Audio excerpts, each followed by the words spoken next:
Hello students, welcome to Oyo class. आज मैं आपसे CHE 9 फाइनल ईयर का जो पेपर है बायोकेमिस्ट्री का, उसे डिस्कस करने वाली हूँ। इस पेपर के इम्पॉर्टेंट टॉपिक्स हम यहाँ पे डिस्कस करेंगे, बट उससे पहले हमें देखना है कि इस पेपर में टोटल क्वेश्चन कितने होते हैं। इस पेपर में टोटल जो क्वेश्चन होते हैं 7 क्वेश्चन होते हैं, जिसमें से आपको ओनली 5 क्वेश्चन के आंसर देने होते हैं। टोटल जो यहाँ पे टाइम है, टोटल टाइम कितना दिया हुआ है यहाँ पर, ये आपको टाइम होता है 2 आवर्स का। ठीक है, टोटल टाइम है 2 आवर्स का। टोटल क्वेश्चन जो आपको मिलते हैं 7 होते हैं, बट उसमें से आपको करने कितने हैं, ओनली 5 क्वेश्चन आपको करने हैं। इस पेपर में आपके 4 ब्लॉक हैं और अभी मैं डिस्कस करूंगी आपसे 1 बाय 1 ब्लॉक्स के जो इम्पोर्टेंट टॉपिक्स हैं, और ये आपके लिए बहुत ही हेल्पफुल होने वाला है, तो लास्ट तक इस वीडियो को ज़रूर देखें। Let's start the important topics of paper CHE 9। ये जो पेपर है ये बायोकेमिस्ट्री का पेपर है, और यहाँ पर हम यूनिट वाइज इम्पॉर्टेंट टॉपिक्स को डिस्कस करेंगे कि कौन कौन से टॉपिक इम्पॉर्टेंट है जिन्हें आप बहुत अच्छे से पढ़ना है, क्योंकि रिपीटेडली ये क्वेश्चंस आए हुए हैं एग्ज़ाम्स में। फर्स्ट है इसमें सेल साइकिल। फर्स्ट यूनिट है आपकी सेल स्ट्रक्चर एंड फंक्शन, जिसकी फर्स्ट टॉपिक है आपका इसमें सेल साइकिल। सेल साइकिल के बारे में आपसे ब्रीफ नोट भी पूछा जा सकता है, या फिर इसकी किसी फेज़ के बारे में, जैसे एस फेज़ के बारे में आपसे पूछ लिया, व्हाट इज़ एस फेज़। ठीक है, तो आपको पूरी सेल साइकिल को बहुत अच्छे से पढ़ना है। नेक्स्ट है आपका सेल मेम्ब्रेन, उसके स्ट्रक्चर के बारे में, क्या क्या उसके कंपोनेंट्स हैं, उसका नेचर क्या है, जैसे फ्लूइडिटी ऑफ सेल मेम्ब्रेन, और उसका फंक्शन क्या है, इसे हमें अच्छे से पढ़ना है। इससे रिलेटेड भी प्रीवियस ईयर क्वेश्चन आए हुए हैं। इसके बाद देखिए cell organelles. So different cell organelles होती हैं, जिसमें आपसे किसी भी पर्टिकुलर सेल ऑर्गेनल, जैसे गोल्गी बॉडी, आप माइटोकॉन्ड्रिया, इनके बारे में आपसे नोट्स लिखवा सकते हैं। नेक्स्ट है आपको से डिफरेंस पूछा जा सकता है, प्रोकैरियोटिक एंड यूकैरियोटिक। इसमें मेनली ज़्यादातर आपके में डिफरेंस में ये क्वेश्चन आता है। पैरोक्सिसोम्स एंड ग्लाइकोसोम्स, इसमें भी आपसे डिफरेंस पूछा जा सकता है, या इन पे शॉर्ट नोट्स आ सकते हैं। साइटोस्केलेटन भी इम्पॉर्टेंट टॉपिक है, जिसमें माइक्रोट्यूब्यूल्स एंड माइक्रोफिलामेंट्स के डिफरेंस को पूछा जा सकता है आपसे एग्जाम में। तो ये इम्पॉर्टेंट टॉपिक्स है फर्स्ट यूनिट के, block 1 and unit 1। Okay, second unit है हमारी कार्बोहाइड्रेट। कार्बोहाइड्रेट में क्या क्या है, कार्बोहाइड्रेट में जो सबसे पहला टॉपिक्स है आपका एनोमर्स एंड एपीमर्स। इसके बारे में आपसे पूछा जा सकता है, डिफरेंस में भी आ सकता है या फिर शॉर्ट नोट्स में आ सकता है। म्यूटा रोटेशन वेरी इंपॉर्टेंट टॉपिक, और म्यूटा रोटेशन का रिपीटेडली कई साल में ये रिपीट हुआ है क्वेश्चन। नेक्स्ट है अमाइलोज एंड अमाइलोपेक्टिन के बीच में डिफरेंस आ सकता है या नोट्स। ग्लाइकोजन एंड ग्लाइकोप्रोटीन के बारे में पूछा जा सकता है आपसे। ब्लड ग्रुप के बारे में कि ओ पॉजिटिव में क्या ऐसा सब्सटेंस है, या दूसरे ब्लड ग्रुप्स के बारे में है, तो इससे रिलेटेड भी क्वेश्चन है। और classification of carbohydrate, different basis पे हमने कार्बोहाइड्रेट को क्लासिफाई किया है, तो उसके बारे में भी आपसे पूछा जा सकता है एग्जाम में। तो ये एक इम्पॉर्टेंट टॉपिक है यूनिट 2 के। थर्ड जो हमारी यूनिट है वो है लिपिड्स।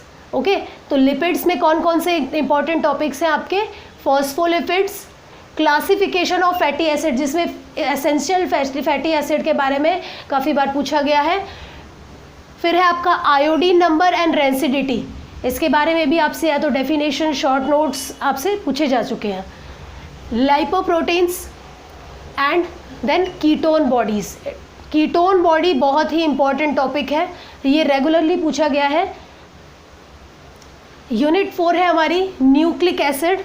यहाँ पे डीएनए, आरएनए, इनका स्ट्रक्चर क्या होता है इसके बारे में, जैसे जो डीएनए का है, हमारा एक मॉडल दिया था वॉटसन एंड क्रिक में, इट इज़ वेरी इंपॉर्टेंट। और डिफरेंस आ सकता है न्यूक्लियोटाइड्स, न्यूक्लियोसाइड्स में, और कितने टाइप के आरएनए होते हैं, और उन आरएनए के क्या क्या फंक्शन होते हैं, ये आपसे पूछा जा सकता है। कोडॉन क्या होता है और एंटी कोडॉन क्या होता है, ये भी आपसे एग्ज़ाम में पूछा जा सकता है। तो ये हमारे ब्लॉक 1 के टॉपिक्स थे। हमने यहाँ पे 4 यूनिट देखी। चलिए देखते हैं second block. So let's start the second block. Second block में हमारी कौन कौन सी यूनिट आती हैं, 5, 6, 7, 8 एंड 9। सबसे पहली यूनिट है हमारी प्रोटीन्स। प्रोटीन्स में आपका ये ज्विटर आयन, आइसोइलेक्ट्रिक पॉइंट, इनके ऊपर शॉर्ट नोट्स आ सकते हैं, इनके बारे में आपसे पूछ सकते हैं, ठीक है। नेक्स्ट है अमीनो एसिड, कौन कौन से हैं, ठीक है, उनके स्ट्रक्चर आपसे बनवा सकते हैं, या फिर ऑप्टिकल एक्टिविटी के बारे में क्वेश्चन आता है, ठीक है। नेक्स्ट है आपका essential amino acid. Essential amino acid कौन कौन से होते हैं, उनके एग्जाम्पल कौन से हैं, ठीक है, स्ट्रक्चर क्या है। उसके बाद है पेप्टाइड बॉन्ड और उसकी प्लेनरिटी पे तो बहुत बार क्वेश्चन आ चुका है एग्जाम में, तो इट इज़ वेरी इंपॉर्टेंट।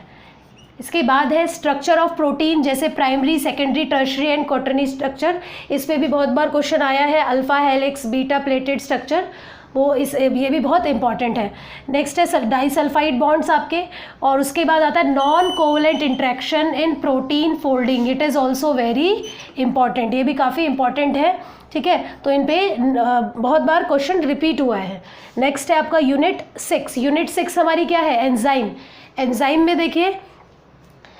में देखिए आपका सबसे पहला इसके अंदर एपो एंजाइम, ये छोटी छोटी डेफिनेशंस आपसे पूछी जा सकती है। एपो एंजाइम, को फैक्टर, होलो एंजाइम, एक्टिवेटर, को enzyme, prosthetic group, iso enzyme, ये आपसे डेफिनेशन इनकी पूछी जा सकती है और एग्जाम्पल के साथ। नेक्स्ट है specificity of action of enzyme, तो वो एक्शन उसका स्पेसिफिक क्यों होता है, ठीक है, उसके बारे में आपसे पूछा जा सकता है, शॉर्ट नोट्स लिखवा सकते हैं आपसे। कैसे आप रेगुलेट करते हो, एंजाइम की एक्टिविटी कैसे रेगुलेट होती है, उसके कौन कौन से टाइप होते हैं, किस किस तरीके से हम रेगुलेट करते हैं, वो भी बहुत इंपॉर्टेंट है, it is very important, okay. इसके बाद आता है mechanism of action of enzyme, mechanism of action, ठीक है, क्या एंजाइम का एक्शन है वो हमें देखना है, ठीक है। इसके बाद आता है आपका एक्टिवेशन एनर्जी, फिर आती है आपकी माइकलिस मेंटन इक्वेशन, इसमें Km के बारे में आपसे पूछ सकते हैं, what is Km। Enzyme inhibition हम कैसे होता है वो हमें देखना है, किस किस तरीके से होता है, तो it is also very important, तो आपको इन्हें अच्छे से देखना है। नेक्स्ट हम चलते हैं अब यूनिट 7 के ऊपर। यूनिट 7 हमारी कौन सी है, विटामिन्स, कोएंजाइम, मिनरल्स। यहाँ पे आपसे क्लासिफिकेशन ऑफ विटामिन्स पूछ सकते हैं, जिसमें आप water soluble and fat soluble जो आपके होते हैं, water soluble and fat soluble, ठीक है, तो इसके टाइप पर आप इनको डिवाइड करते हैं, इनका आपसे क्लासिफिकेशन भी पूछा जा सकता है। फिर आपसे शॉर्ट नोट्स पूछ सकते हैं, biotin, niacin, folic acid, vitamin C, ठीक है, इनके ऊपर। मिनरल्स जो हमारे होते हैं, ठीक है, जो हमारे मिनरल्स होते हैं, मिनरल्स एंड ट्रेस एलिमेंट, इसमें आपसे फॉस्फोरस, सल्फर, आयरन है, इनके बारे में आपसे पूछा जा सकता है, शॉर्ट नोट्स आपसे लिखवा सकते हैं, ठीक है। इसके बाद है हमारी यूनिट 8। यूनिट 8 है बायो एनर्जेटिक्स, इसमें एटीपी को हम एनर्जी कैनर्जी क्यों बोलते हैं, ठीक है, एटीपी ज़्यादा एनर्जी प्रोवाइड करती है एज़ कम्पेयर टू एडीपी, ये आपसे पूछा जा सकता है क्यों करती है, तो डिटेल में आपको इसको देखना है, ठीक है। उसके बाद है oxidative phosphorylation, it is also very important, and muscle contraction, ये भी बहुत इंपॉर्टेंट है, शॉर्ट नोट्स में ये आते हैं। नेक्स्ट है यूनिट 9 है हमारी मेटाबॉलिज्म का पार्ट फर्स्ट, और इसमें टीसीए साइकिल, जिसे हम सिट्रिक एसिड साइकिल भी कहते हैं, बहुत इंपॉर्टेंट है, इसे बहुत अच्छे से पढ़ना है। स्टेप्स के बारे में आपसे पूछ सकते हैं इसमें, ठीक है, कौन सा सबस्ट्रेट आपने स्टार्टिंग में लिया, आपको प्रोडक्ट क्या मिला, कौन सा एंजाइम लिया है, ठीक है। ग्लाइकोलाइसिस एंड ग्लूकोनियोजेनेसिस, इसमें डिफरेंस पूछा जा सकता है आपसे, या शॉर्ट नोट्स में आ सकते हैं। मेटाबॉलिक फेट ऑफ पायरुवेट, ये भी आपसे पूछा जा सकता है कि कैसे हम डिसाइड होता है पायरुवेट किस मैकेनिज्म में आगे जाएगा। उसके बाद एल्कोहलिक फर्मेंटेशन ऑफ एल्कोहल, ये सब इंपॉर्टेंट टॉपिक्स थे हमारे ब्लॉक 2 के। आइए देखते हैं ब्लॉक 3 के जो हमारे इंपॉर्टेंट टॉपिक्स हैं। So let's start the block number 3। Block number 3 में हमारी 3 यूनिट है, यूनिट 10, 11 एंड 12। यूनिट 10 हमारी क्या है, ये है मेटाबॉलिज्म पार्ट 2। यहाँ पर हमारी क्या क्या चीज़ें इंपॉर्टेंट है, यहाँ पर सबसे इंपॉर्टेंट जो क्वेश्चन आता है वो है टीसीए साइकिल को एम्फीबॉलिक क्यों कहा जाता है, तो उसको आपको एक्सप्लेन करना है। इसके बाद है एनाफ्लेसिस, ये भी इंपॉर्टेंट है, ठीक है, इन दोनों में डिफरेंस भी कई बार पूछा जा सकता है।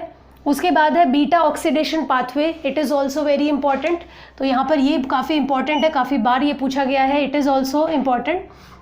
इसके बाद है यूनिट हमारी 11। यूनिट 11 जो है ये है मेटाबॉलिक रेगुलेशन। यहाँ पर आपसे टाइप पूछेंगे, अलग अलग टाइप की जो आपकी रेगुलेशन है वो आपको पढ़नी है और उनमें से कोई भी टाइप आपसे पूछ सकते हैं। इसके बाद है जो हमारा 12th है फोटोसिंथेसिस। यहाँ पे आपको रिएक्शन देखने, लाइट रिएक्शन कौन सा है जो लाइट की प्रेजेंस में होता है और डार्क रिएक्शन देखना है। लाइट रिएक्शन में रोल ऑफ फोटो सिस्टम में क्वेश्चन आ चुका है कई बार, photosystem second splitting of water में उसका क्या रोल है, और फोटो सिस्टम 1 और 2 में क्या क्या इंट्रैक्शन है ये भी क्वेश्चन आ चुका है। ठीक है, तो इसको आपको अच्छे से डिटेल में पढ़ना है।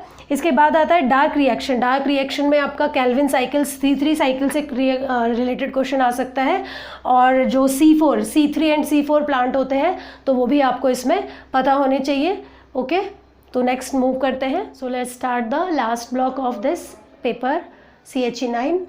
लास्ट ब्लॉक में हमारा जो यूनिट है, हमारी यूनिट है 13, 14, 15 एंड 16। यूनिट 13 हमारी क्या है, रेप्लिकेशन एंड ट्रांसक्रिप्शन। अब यहाँ पर हमें एक्सपेरिमेंट जो है ग्रिफिथ एवरी कोवर्क्स का आप एक बार पढ़ लेना, ठीक है। बट जो हैर्शे चेज एक्सपेरिमेंट है it is very important, exam में आया हुआ है ये बहुत ही इंपॉर्टेंट है। DNA कंटेंट ऑफ यूकैरियोटिक, ये भी आपको पता होना चाहिए, it is also very important. DNA replication और RNA सिंथेसिस में, ट्रांसक्रिप्शन में क्या सिमिलैरिटी है ये भी इम्पॉर्टेंट है।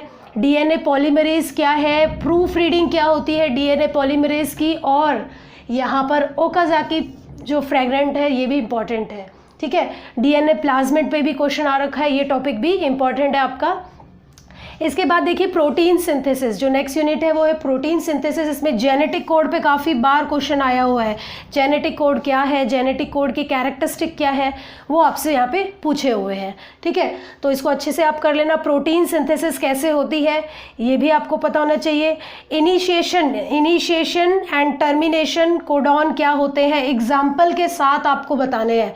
ठीक है, उसके बाद है रेगुलेशन कैसे करते हैं प्रोटीन सिंथेसिस का, ये बहुत इंपॉर्टेंट पार्ट है आपका। लैक ओपरॉन, ये इंपॉर्टेंट है, काफ़ी बार एग्जाम में ये रिपीट हुआ है क्वेश्चन।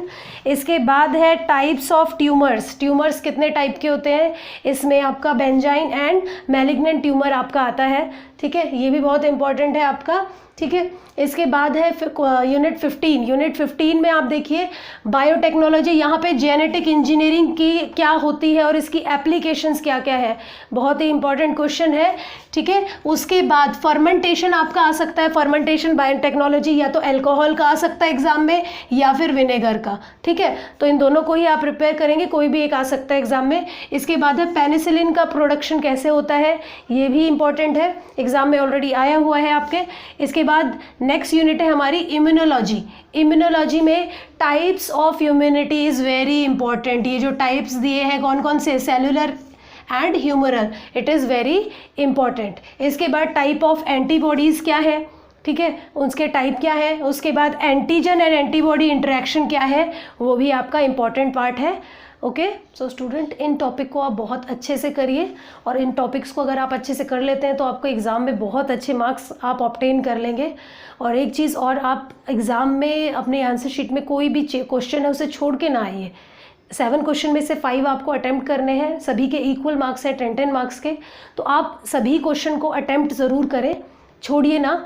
और अगर आपको किसी पर्टिकुलर टॉपिक पे, CHE 9 के पर्टिकुलर टॉपिक पे अगर आपको वीडियो आप चाहते हैं कि मैं बनाऊं, तो आप ज़रूर कमेंट सेक्शन में उसे टाइप करें, लिखिए। और मेरी इस वीडियो को लाइक करें, शेयर करें, और हमारे OU क्लास जो हमारा चैनल है उसे सब्सक्राइब ज़रूर करें, ताकि आपको फर्दर जो भी मैं ऐसी वीडियो अपलोड कर रही हूँ वो आपको नोटिफिकेशन ज़रूर मिल जाए। So all the best for your exam. Thank you students.